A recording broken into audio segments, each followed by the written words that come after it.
War Pugs. So today I'm a little bit more alert and aware. This is Desert Storm, the Ground War, Day 1, okay? Now, if you know anything about the Ground War and Desert Storm, it was wrapped up in 100 hours. It was completely and totally finished. Ceasefire in place 100 hours into the war. And large part of that was due to the setup of the air war that was in place. And kicked off before anything happened. Now, they were expecting so many casualties that just never came about. Nobody expected this to go nearly as well as it did. Anytime that you're engaging in like any kind of battle strategy whatsoever, the first thing that happens as soon as the battle is joined is all of your plans go straight off just go straight off the table. This one, on the other hand, went exactly, for the most part, as it was planned to go. And while there were some hiccups and there were some majorly bad things that happened during this, at the end of the day, you couldn't ask for a more ideal set of circumstances, an ideal way that the operation went. Again, I say, if you haven't done so already, I recommend looking up General Schwarzkopf's briefing to the press about all of this. I have said often that this singular war made everyone really in the world sit up and take notice, and for a really big reason. Most wars in this particular in this time period, up until Desert Storm, had been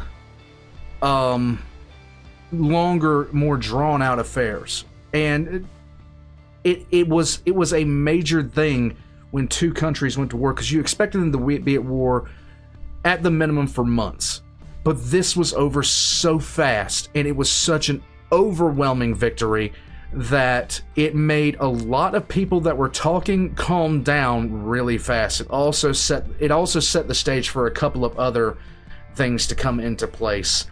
It scared the crap out of a lot of people, to be honest with you. We're going to jump into this. This is the Ground War Day 1, and once again, if you haven't seen the briefing, do that, because it's amazing. This was also the first war that America got to watch. Well, not America, the world got to watch live.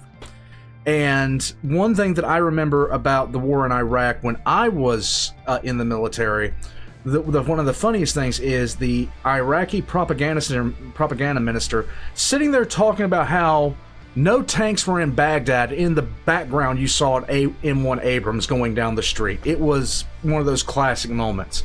But let's get into this. Operations Room's link's going to be in the description down below, right next to my own. Be sure to check them out. Let's go.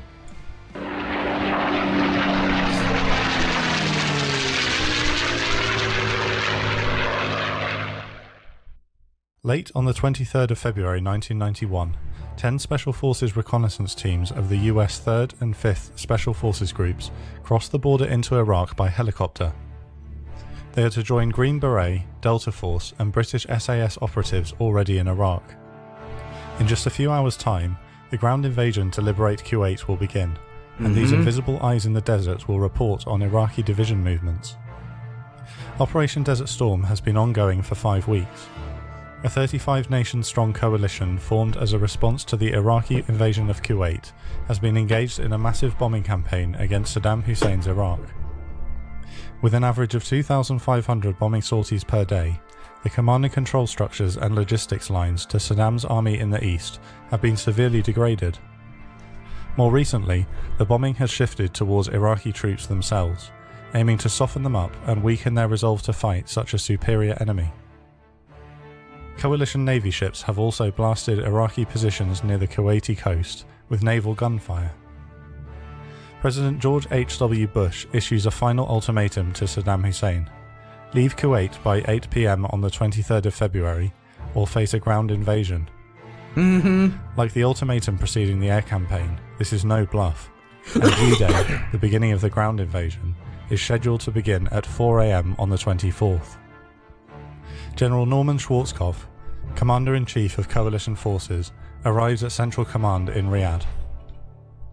Coalition forces are split into 5 corps along the front line. On the west flank, 18 Airborne Corps, made up of 4 divisions. The French Daguet, a light armoured division of tanks, recon and armoured infantry, including 2 regiments of the prestigious and recently battle-experienced French Foreign Legion.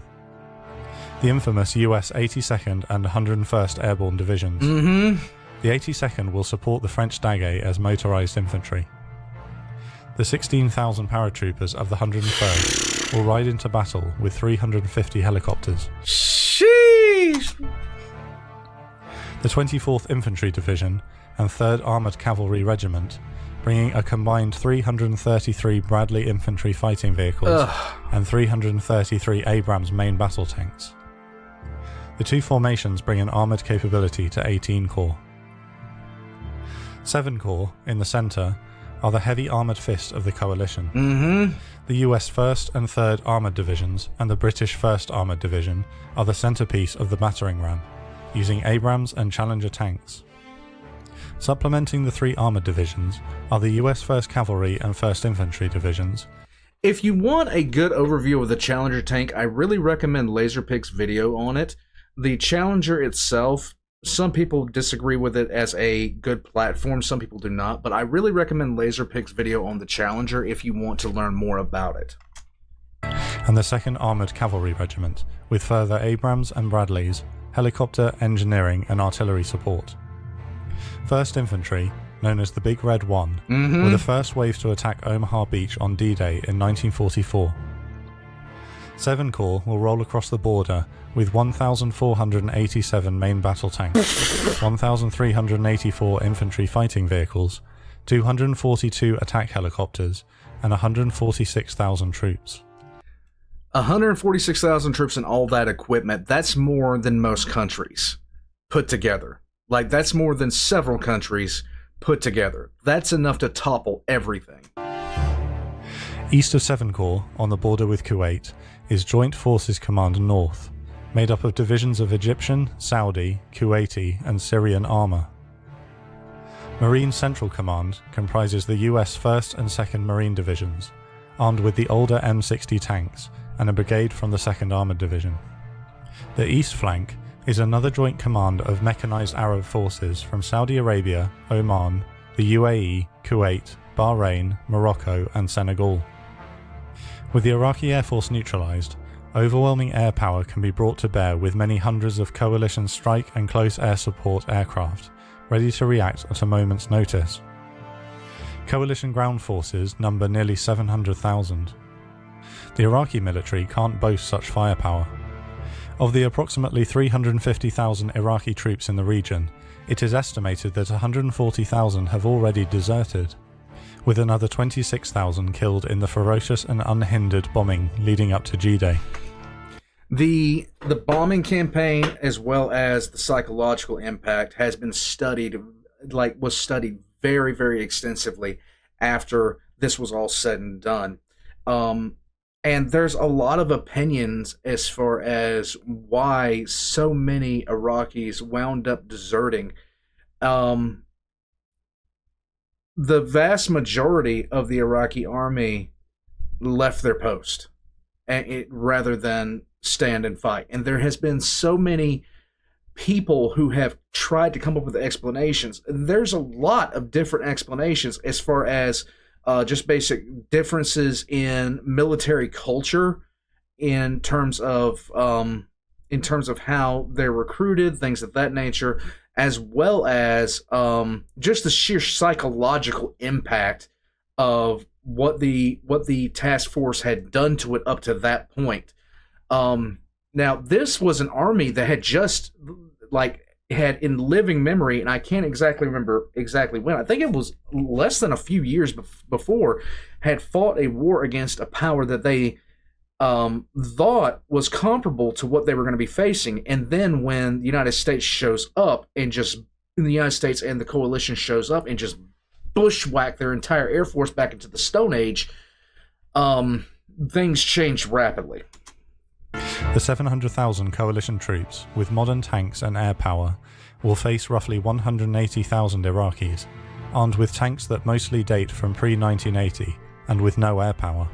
Even the most modern T-72 tanks have an effective range of just over half that of the Abrams and Challenger tanks they'll be matched against. Right. Saddam has positioned his weakest divisions on the border. His elite Republican Guard divisions are positioned further north, with the Tawakalna division the nearest on the Iraq-Kuwait border. If they're to liberate Kuwait, coalition armour will have to face the Republican Guard in the desert. The coalition war plan is as follows. At 4 AM on the 24th of February, G-Day, the left and right flanks will advance into enemy territory. On the right flank, Marine Central Command and Joint Forces Command East will carefully carve entry paths through the dense minefields on the Kuwaiti border and engage the enemy beyond. On the left, the Mobile 18 Corps will blitz north.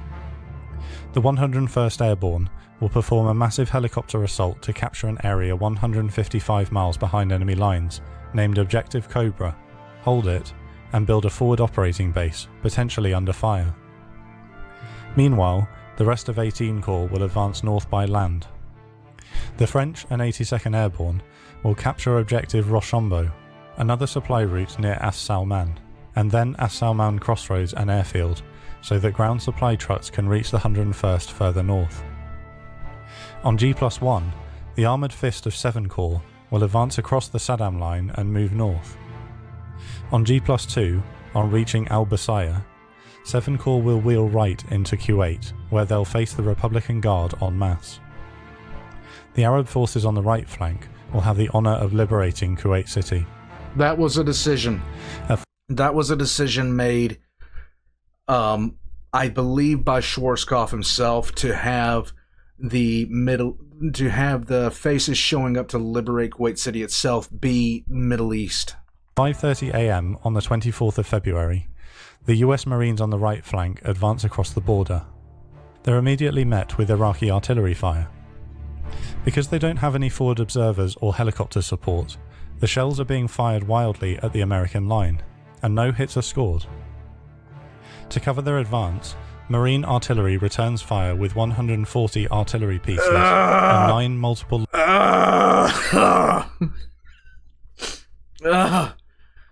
launch rocket artillery systems. Pairs of Marine jets bomb the enemy positions every 7.5 minutes. A deadly display of superior firepower pounds the Iraqi positions, and they very soon crumble for no US loss. In just 30 minutes, the Marines cover the 12 miles to the edge of the first minefield in Kuwait. 500 engineers will clear 6 individual tank-width lanes across the minefield. 3 M60 tanks fitted with specialist mine-clearing equipment known as combat engineer vehicles and a Mark 154 mine clearance launcher move to the head of each prospective lane. The Mark 154 launches 3 cables laced with explosive 35 yards into the minefield. The explosive cables are then detonated, thereby detonating any mines beneath to carve a line through the field. After each detonation, the 3 combat engineer vehicles use ploughs and rakes to clear and smooth the route. Within 45 minutes, the first lane will open. Expecting an Iraqi counterattack within hours, none materializes, and Marines and tanks start to stream through the lanes as they open. Meanwhile, on the left flank, 18 Corps have no minefield to contend with and advance into Iraq. The French Daguet are the first to cross with a brigade from 82nd Airborne. They encounter only sporadic enemy artillery fire from scattered elements of the Iraqi 45th Infantry Division, who are dispersed thinly over a wide area to defend the western flank. Coalition artillery returns fire. The American paratroopers transmit a message to their French colleagues. Side by side, French and American soldiers will write a page in history. They roll north slowly and carefully to minimize casualties. One of the biggest things about this war that was displayed, it showed the absolute necessity for air superiority in modern warfare. Without air superiority, you have a situation like Russia has with Ukraine. And simply put, if you gain air superiority, this is what you're capable of doing. You're able of sighting things. You're able to sight things down. You're able to do more pinpoint accuracy strikes. You're able to increase your logistics capability. You're able to do so much other, so like this. You increase your operational capacity by 100% over what you had before. But that's only if you have air superiority in place. And with this, the Iraqis simply had no capability to actually effectively respond to what they were getting hit with. And if the situation ever developed where they would gain some capacity to respond, it was quickly and effectively destroyed. They just simply had no chance once they lost the air war. It was a done deal from that moment on. To their east, the first wave of 106 helicopters of the 101st Airborne, known as the Screaming Eagles, sweep over the border just 10 feet from the ground. They follow a trail of under 10 feet, you're underneath radar range, so nobody will be able to see them coming. Radio beacons dropped by a pair of Apaches and Blackhawks during the night. The two Apaches wait for them at the objective area and engage Iraqi anti-air forces nearby. Lieutenant Colonel Richard Cody is commanding the pair, the same pilot who commanded the flight of Apaches that attacked the radar sites on day one of the air war. He was also one of the first to cross the border during the ground invasion. Before cautiously moving forward, the area in front of the French advance is blasted by artillery and airstrikes. Kiowas and French Gazelles attack enemy vehicles ahead of the front line and also guide in A-10 strikes. This Vietnam-like tactic is repeated with each advance, and so progress is not the blitz-like speed that Schwarzkopf was hoping for. A nasty sandstorm and rain slows progress further. Almost immediately after engagement, encountered Iraqi forces begin to surrender. These are Saddam's weakest divisions. They're malnourished and not interested in fighting. Processing 2,000 surrendered troops slows progress even further. The French and American force continues to crawl forward. The first of the Screaming Eagles disembark from their helicopters a mile south of Objective Cobra at 8 AM. They roll 105mm howitzers out the back of the Chinooks and immediately start lobbing artillery shells at the defenders. F-16s and A-10s arrive overhead to help the Apaches hammer enemy bunkers, tanks and vehicles. Under relentless aerial bombardment, 300 Iraqis surrender just 1 hour after the first boots landed. I keep on pausing this to talk about this, but one thing that people have to understand is to believe that you are fundamentally on equal footing with an enemy, and then finding out that you were in no way, shape, or form anywhere close to the capability they have. And these graphs that he's showing here are, while simplistic, are highly accurate. The timescale is, of course, vastly blown up, and there would be some inaccuracies as far as like where the actual troop placements would be. But at the same time, the spirit of it actually displays to you what they were facing. They had no prayer. And this is what scared the hell out of pretty much everyone that wasn't friendly with the United States at that moment. Because the last time the United States had entered into a major conflict at this scale was Vietnam. And there hadn't, everybody knows how Vietnam ended. And when this happened, everybody expected this to be a longer, protracted conflict, which it most certainly was not. And, moving on. Wave after wave of helicopters stream into Objective Cobra over the next few hours, bringing more troops, artillery, Humvees armed with wire-guided anti-tank weapons, enormous underslung rubber sacks containing a total of 1 million gallons of fuel, food, water, and ammunition. The Humvees set up a defensive perimeter while the base is constructed. To the south, the French and 82nd arrive at the area of land known as Objective Rochambeau, at midday having met almost no opposition but sporadic artillery and mortar fire en route. French helicopters move in from the west and destroy 12 bunkers, 1 tank, 5 armoured personnel carriers and 8 trucks. Another pounding by artillery precedes the armoured assault on the objective, provoking another mass surrender by the defending Iraqi troops without engagement. The time is 2:30 p.m.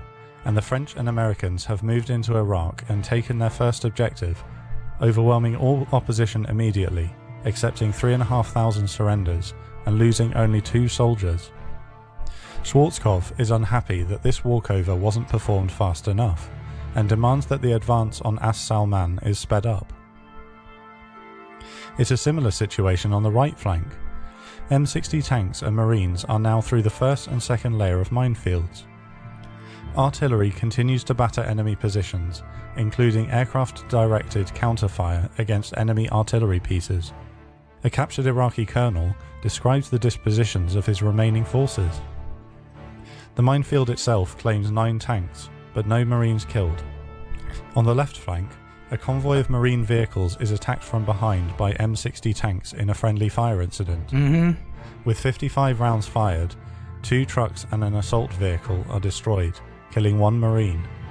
A strange case of luck that the tank gunnery was so poor in this case. To the east of the Marines, the Arab forces of Joint Forces Command East are also through both minefields, and have also met little opposition and mass surrenders. The Iraqi forces in this area are of similarly poor quality to those facing 18 Corps, made up mostly of enforced conscripts who don't want to be there, especially given that they've been thrown into such a hopeless situation against such a superior enemy. The ease and speed of the Marines' advance presents a problem for Schwarzkopf. Even before midday on G-Day, he estimates that his right flank is 8 hours ahead of schedule. The Egyptians of Joint Forces Command North on the Marines' left and the armour of 7 Corps further west are not scheduled to cross the border until the next day, G+1.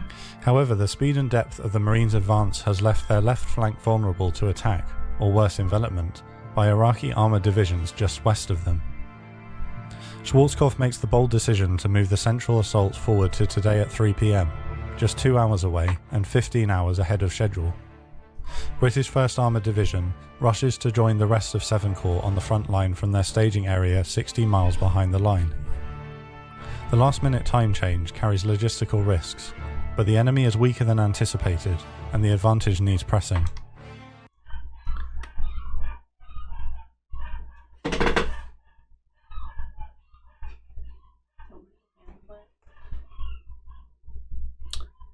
One second, I gotta go calm some pups down because they're angry about living. Pups have been calmed down. Let's continue. Let's just continue this beating. Scout helicopters begin to move into enemy territory to spot Iraqi units. Across the front line from 7 Corps, 2 brigades of the Iraqi 26th Infantry Division have set up defensive positions in the shape of a triangle looking down a slope towards the line, with mortars and towed artillery to the rear. This did not go well. Similarly entrenched, the 31st, 46th and 48th Infantry Divisions lie in wait northeast of them. They occupy a system of defensive fortifications, trenches, bunkers, minefields and barbed wire known as the Saddam Line. At 2:30 p.m, 30 minutes before the breach is to begin, the most ferocious artillery barrage in recent history is unleashed against Iraqi positions. 13 artillery battalions fire 11,000 rounds. Multiple launch rocket systems also open fire, launching rockets that travel to and dispense 650 bomblets over the target area. This is called, this is pretty much called renovation on an industrial scale, charitably. 10 batteries devastate the Iraqi lines with 650,000 bomblets. The bombardment lasts until 3 p.m, and 7 Corps crosses the line into enemy territory.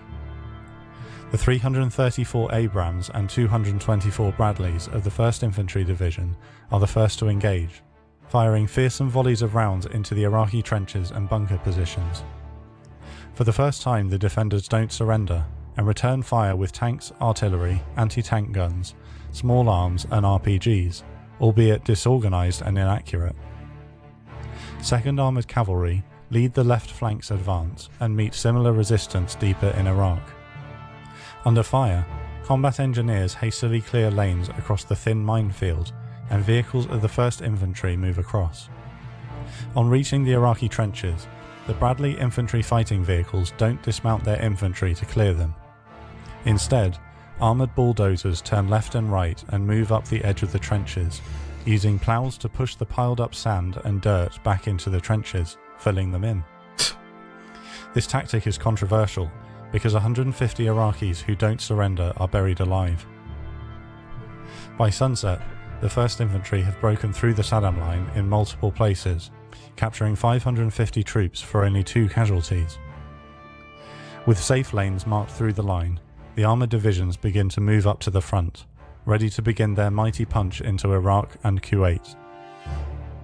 While Schwarzkopf is happy with the almost unbelievable lack of casualties sustained on day 1, he is unhappy with the slow speed with which the French have advanced in the west and 7 Corps in the centre. The rain and sandstorms have certainly slowed progress, but the common theme across the whole front is that the weak and unmotivated conscript divisions on the front line are surrendering in such high numbers that it is taking time to process them. But the invasion as a whole is still hours ahead of schedule, and most importantly, many of the coalition's armoured divisions will be across or crossing the minefields and the Saddam line during the morning of day 2. The ground war of Desert Storm has got off to a near-perfect start, but in day 2, the coalition will face motivated and armoured Iraqi opposition, including the respected Republican Guard.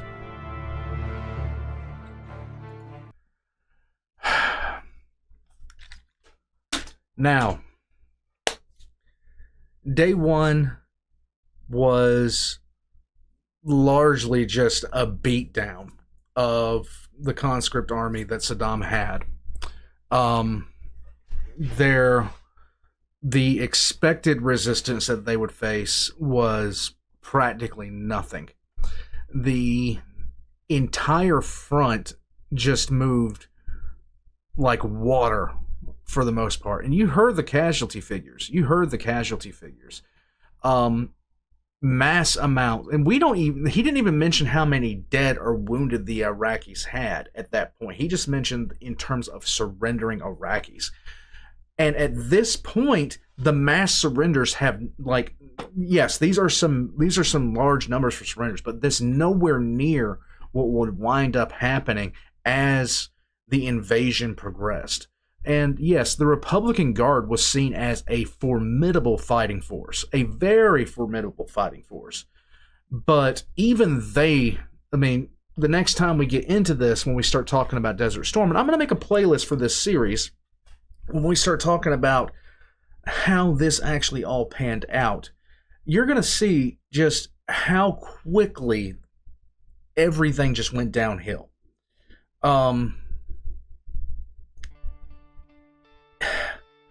I love the fact that Schwarzkopf was notably unhappy with the French.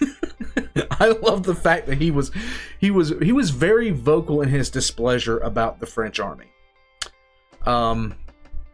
But at the same, he kind of had to eat crow a little bit at the press conference when he talked about it, because he was just like, it had gotten out about his irritation. It had gotten out into the press, actually, at that point. But the first day of fighting saw less than 10 casualties friendly. And the entire front had been completely demolished at that point. For the most part. There was still one area that had not been put under heavy assault, but the just sheer volume of fire and the tactical doctrine of superior firepower that the United States employed was just like nothing they had ever seen. And that is where Bush Jr. Used the phrase "shock and awe" to say how he was going to attack Iraq in the Gulf War in the early 2000s. But it had nothing on what happened during Desert Storm. It had nothing on that. This was the real breaking of Iraq as a military power. This was the real breaking of Iraq in this time period, because this, like I said, fourth largest army in the world, was fairly well equipped. It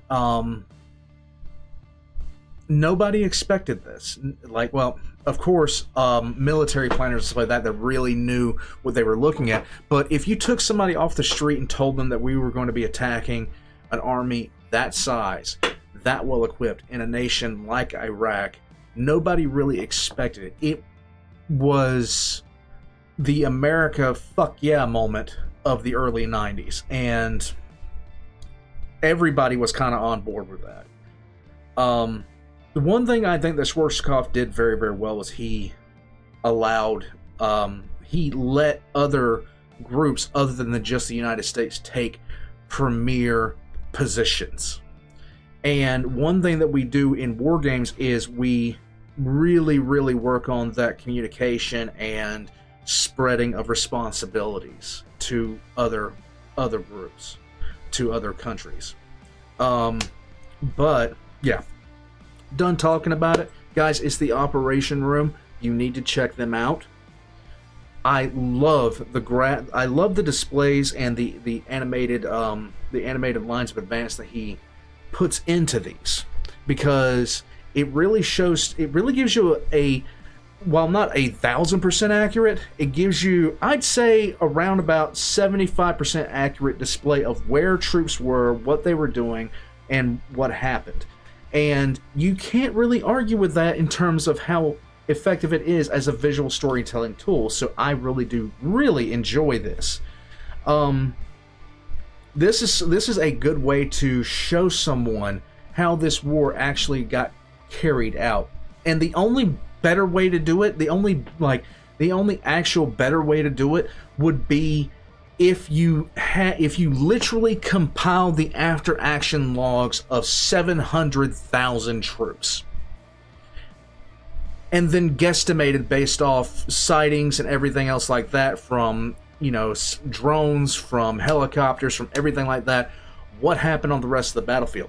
So this is absolutely fantastic, and I have never seen the operations room before. I saw the air war part of this,